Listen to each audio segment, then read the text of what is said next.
Hillary Rodham Clinton is a Wall Street-backed warmonger whose potential election as President of the United States this November poses an existential threat, not just to Americans, but to all of humanity. As First Lady, and then as Senator, she actively supported the U.S.'s illegal wars of aggression abroad. Today, our armed forces joined our NATO allies in airstrikes against Serbian forces responsible for the brutality in Kosovo. You know, I voted for the Iraqi resolution. The president understands this. He's fully aware that it's going to take a lot of patience and painstaking planning, and we're going to support him.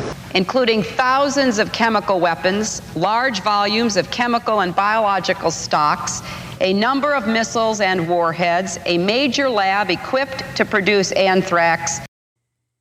She not only admitted the U.S. role in creating al-Qaeda.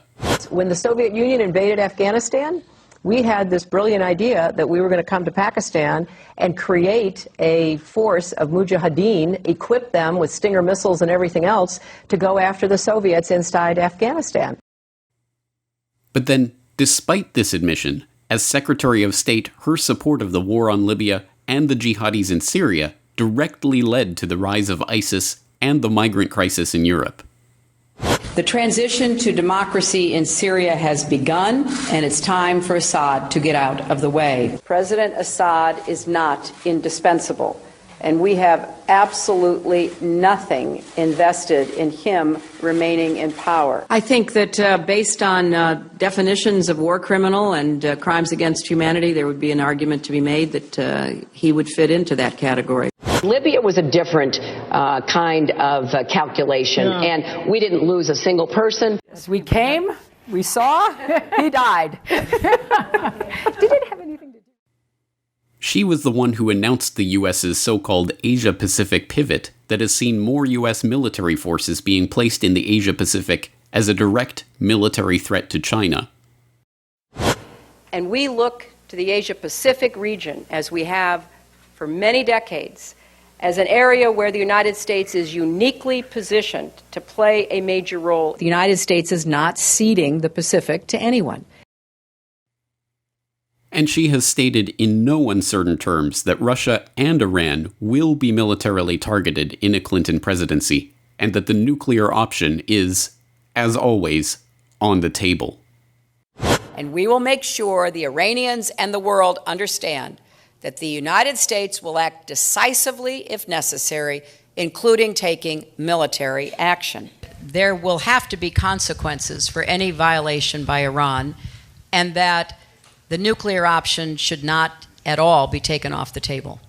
That has been my position consistently. And Russia has to support the international community's efforts sincerely or be held to account. That Russia and China will pay a price because they are holding up progress, blockading it, that is no longer tolerable. And unlike her many, many political statements of convenience that are merely a reflection of whatever is most politically acceptable at the moment. Do you think New York State should recognize gay marriage? No. No. Okay. I support marriage for lesbian and gay couples. I represented Wall Street as a senator from New York, and I went to Wall Street in December of 2007, before the big crash that we had, and I basically said, cut it out. Quit foreclosing on homes. Quit engaging in these kinds of speculative behaviors. Now, who's exactly to blame for the housing crisis? I think there's plenty of blame to go around. Home buyers who paid extra fees to avoid documenting their income should have known they were getting in over their heads. I take a backseat to no one when you look at my record and standing up and fighting for progressive values. You know, I get accused of being kind of moderate and center. I plead guilty. We went through a thorough process to identify all of my work-related emails. The lawyers doing the sorting for Secretary Clinton in 2014 did not individually read the content of all of her emails, So that the emails were immediately captured and preserved. There was no archiving at all of her emails. We can be assured that these threats of potential nuclear world war by Clinton are not idle threats. A future Clinton president would be assured of a like mind in the new Prime Minister in the UK, who has stated in no uncertain terms that she is willing to launch a nuclear strike that would kill hundreds of thousands. Let me congratulate the Prime Minister on her new role. But can we cut to the chase? Is she personally prepared to authorise a nuclear strike that could kill 100,000 innocent men, women and children? Yes. And I have to say to the honourable gentleman, the whole point of a deterrent is that our enemies need to know that we would be prepared to use it. Hillary Clinton is a neocon, a war hawk, a liar, an unindicted criminal, and a Wall Street puppet.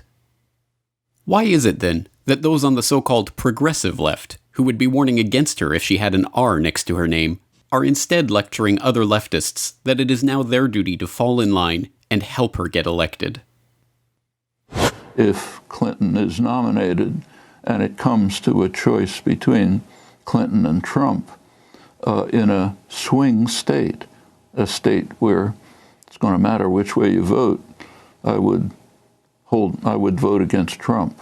And by elementary arithmetic, that means you hold your nose and you vote Democrat. I don't think there's any other rational choice. Abstaining from voting, or say voting for, say, a candidate you prefer, a minority candidate, just amounts to a vote for Donald Trump, which I think is a devastating prospect for reasons I've already mentioned. We in SDS refused to vote. We wouldn't support McCarthy. We wouldn't support Humphrey. Our slogan was, vote with your feet, vote in the street. I'm here to tell you that the slogan was right, the tactic was wrong. I think that the country, in retrospect, there would not have been a substantive change. There would have been a positive change if Nixon had not been elected. But you learn from your mistakes. Hopefully other generations learn from the mistakes of those who came before them. We're all here today because we're with her, and we're going to work our hearts out to make Hillary Clinton the next president of the United States. She will be the Democratic nominee for president. And I intend to do everything I can to make certain she will be the next president of the United States. The message here is as clear as it is predictable and disappointing. Once again, those with the influence to shape these events and ignite a genuine protest movement against Hillary's coronation at the Democratic National Convention are falling back into their roles as partisan ideologues, advocating for their candidate over the other side, taking the two-party system as a fait accompli and complicity with that system as the only way forward. But as Michelle Chossudovsky of globalresearch.ca points out, this election is fundamentally different. This time, the fate of the world hangs in the balance. In so many words, Hillary Clinton's foreign policy stance is, quote unquote, to blow up the planet. She has made statements to the effect that a first strike nuclear attack against Russia or Iran is on the table, so that if she is in the White House, she could in fact unleash the unspoken, which is World War III. I think this is something we have to address, both in terms of analysis, but in terms of political choice, so that anybody who wants to blow up the planet is not progressive. Secondly, she has a criminal record, not only in regards to the email scandal, but also in relation to the Clinton Foundation, which is involved in fraud, money laundering, political cronyism, etc. It is amply documented. So that, in effect, the choice for the American people is to elect a war criminal. Too many people become attached to the personality of these political personas, or fixated on the D or the R after their name. This clouds their judgment and stops them from seeing their policies and agenda for what they really are. As Diana Johnstone, author of Queen of Chaos, The Misadventures of Hillary Clinton, points out, Hillary is best understood not as a person, but as the instrument for the think tanks, Wall Street financiers, and other connected insiders who want to embroil the United States in more illegal wars and plunder the country and its people even further. I mean, Hillary to me is not even an interesting person. She is simply a shallow, ambitious woman who has decided to make herself the instrument of the Washington think tank persuasion, and is using that to pose as a great expert on world affairs, to be elected as president. She simply is the embodiment of all that is terrible in American foreign policy that has developed over the past decades. It is no hyperbole to say that the election of Hillary Clinton as president this November would be one of the greatest tragedies in the history of the United States, and perhaps the world. It is incumbent on people of all stripes, American and non-American, Republican and Democrat, progressive and libertarian, anarchists, and those who have never thought about politics a day in their life, to protest her nomination at the Democratic National Convention, work against her campaign for president, and avert the nuclear nightmare that is now coming into view.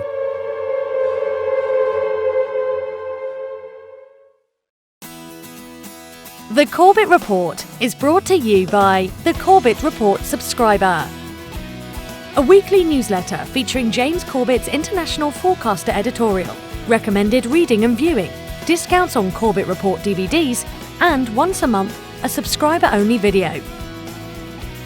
Sign up today to start receiving your copy